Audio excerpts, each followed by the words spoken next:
David's charge to Israel.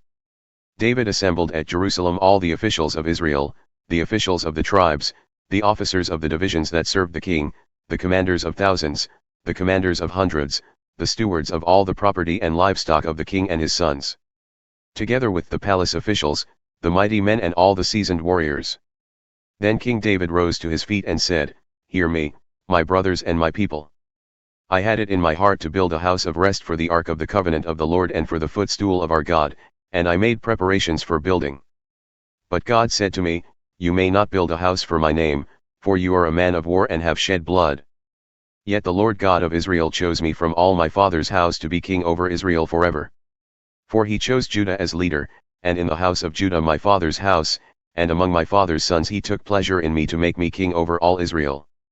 And of all my sons, for the Lord has given me many sons, he has chosen Solomon my son to sit on the throne of the kingdom of the Lord over Israel. He said to me, It is Solomon your son who shall build my house and my courts, for I have chosen him to be my son, and I will be his father. I will establish his kingdom forever if he continues strong in keeping my commandments and my rules, as he is today. Now therefore in the sight of all Israel, the assembly of the Lord, and in the hearing of our God, observe and seek out all the commandments of the Lord your God, that you may possess this good land and leave it for an inheritance to your children after you forever." David's charge to Solomon. "And you, Solomon my son, know the God of your father and serve him with a whole heart and with a willing mind, for the Lord searches all hearts and understands every plan and thought. If you seek him, he will be found by you, but if you forsake him, he will cast you off forever.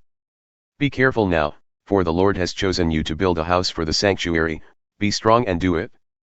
Then David gave Solomon his son the plan of the vestibule of the temple, and of its houses, its treasuries, its upper rooms, and its inner chambers, and of the room for the mercy seat.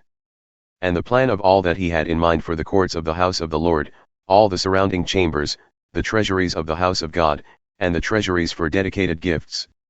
For the divisions of the priests and of the Levites, and all the work of the service in the house of the Lord, for all the vessels for the service in the house of the Lord.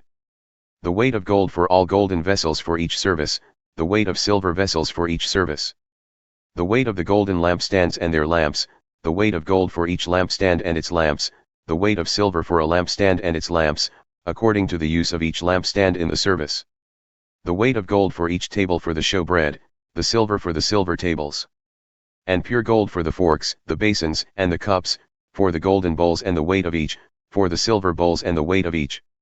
For the altar of incense made of refined gold, and its weight, also his plan for the golden chariot of the cherubim that spread their wings and covered the ark of the covenant of the Lord.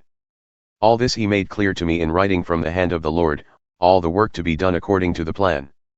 Then David said to Solomon his son, Be strong and courageous and do it. Do not be afraid and do not be dismayed, for the Lord God, even my God, is with you. He will not leave you or forsake you, until all the work for the service of the house of the Lord is finished.